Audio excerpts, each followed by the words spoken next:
Friends, welcome to traditional food kitchen. இன்றைக்கி நம்ம கிச்சனில் கொஞ்சம் காய்கறிகள்லாம் சேர்த்து கொஞ்சம் ஹெல்த்தியாக நம்ம ஆம்லெட் செய்ய போகிறோம். வாங்க எப்படி செய்யலான்னு பார்க்கலாம். இப்போ நான் ஆம்லெட் செய்கிறதுக்கு 4 முட்டை எடுத்து வச்சுருக்கேன். இப்போ இது எல்லாத்தையும் நம்ம இதில் உடச்சி சேர்த்துடலாம். பாருங்கள், இப்போ 4 முட்டை சேர்த்து இதில் நல்லா உடச்சி ஊற்றி கலக்கி வச்சுருக்கேன். இப்போ இதில் ஒரு 2 பிஞ்ச் அளவு மஞ்சத்தூள், 2 பிஞ்ச் அளவு உப்பு, 1/4 டீஸ்பூன் அளவுக்கு சில்லி ஃப்ளேக்ஸ், அதாவது வரமிளகாயை இந்த மாதிரி குறைப்பாக அரைச்சி வச்சுருக்கேன். இது வந்து விருப்பப்பட்டால் நீங்கள் சேர்த்துக்கலாம். 1/2 டீஸ்பூன் அளவுக்கு மிளகுத்தூள், அடுத்ததாக நறுக்கிய பச்சை மிளகாய், நறுக்கிய கொத்தமல்லி. இப்போ இது எல்லாத்தையும் சேர்த்து நல்லா ஒரு தடவை கலந்து விட்டுறலாம்.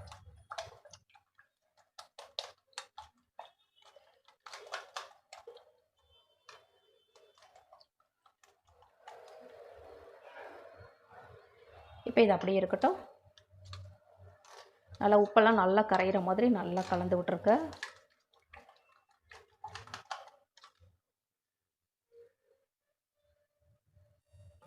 இப்போ ஒரு பேன் வச்சுருக்கேன். அதில் 1/2 டீஸ்பூன் அளவுக்கு எண்ணெய் வந்து அதிகமாக சேர்க்க வேண்டாம், கொஞ்சமாக சேர்த்தாலுமே போதும். இப்போ இந்த அளவுக்கு எண்ணெய் சேர்த்தா போதும். இப்போ இந்த எண்ணெயில் பெரிய வெங்காயம் பாதி வெங்காயம் மட்டும் சேர்த்துக்கிறேன். இந்த மாதிரி நீளமாக கட் பண்ணி சேர்த்துக்கிறேன். இப்போ இதை வந்து நல்லா கொஞ்சம் வதங்கணும்.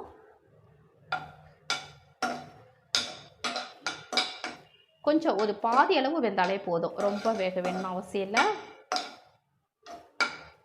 இப்போ அதே மாதிரி நம்ம எல்லா காயும் சேர்த்துடலாம்.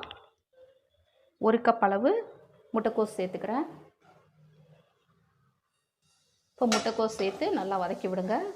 இந்த மாதிரி கொஞ்சம் முட்டைக்கோஸை வந்து நல்லா பொடியாக நறுக்கிக்கோங்க. இல்லைன்னா நீங்கள் துருவினீங்க அப்படின்னா கொஞ்சம் தண்ணி விடும். அதனால் இந்த மாதிரி பொடியாக நறுக்கிக்கிட்டிங்கன்னா ரொம்ப நல்லது. இப்போ இதிலையே நம்ம துருவிய கேரட், 1 கப் அளவு துருவிய கேரட் சேர்த்துக்கிறேன்.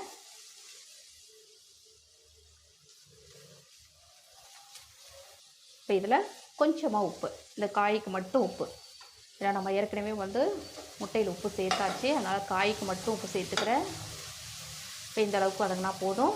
இப்போ இதில் ஒரு பாதி தக்காளி,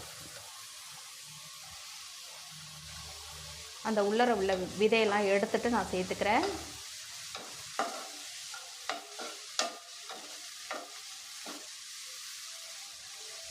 நான் வந்து பீன்ஸ் சேர்த்துக்கல, ஏன்னா கொஞ்சம் சீக்கிரம் வேகாது அப்படின்றதுனால. நீங்கள் விருப்பப்பட்டால் நீங்கள் பீன்ஸ் கூட சேர்த்துக்கலாம். இப்போ இது கூடவே நறுக்கிய கருவேப்பிலை, கொஞ்சமாக பச்சை மிளகாய்,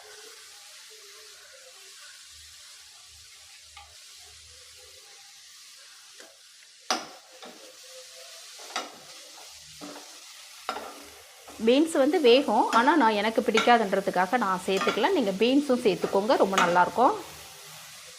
பாருங்கள், இந்த அளவுக்கு நல்லா வதக்கி விட்டாச்சு. பாருங்கள், இப்போ எல்லாத்தையும் நல்லா வதக்கி விட்டாச்சு. இப்போ இது நல்லா இந்த மாதிரி நம்ம இது மேலே தான் முட்டை ஊற்ற போகிறோம். இந்த மாதிரி சமப்படுத்தி விட்டுருங்க.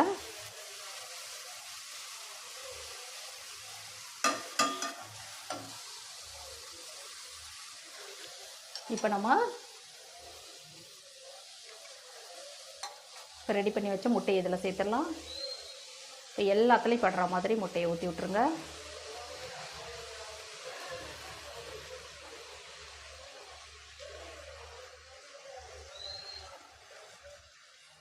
இப்போ நம்ம எதுவுமே பண்ண வேண்டாம், அப்படியே ஊற்றி விட்டுட்டு கொஞ்சமாக மிளகுத்தூள் மட்டும் மேலால் 1 ஸ்பூன் அளவுக்கு மிளகுத்தூள் எடுத்து நல்லா இதில் தூவி விட்டுருங்க. தூவி விட்டுட்டு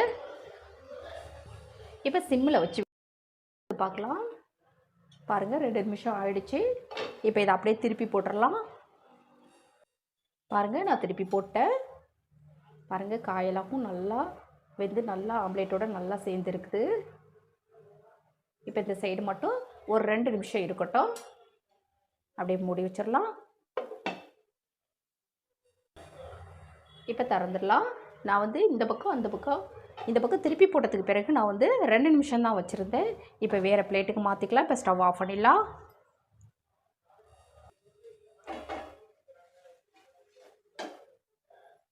பாருங்கள், கொஞ்சமாக தான் காயெல்லாம் வந்து அடியில் ஒட்டியிருக்கு.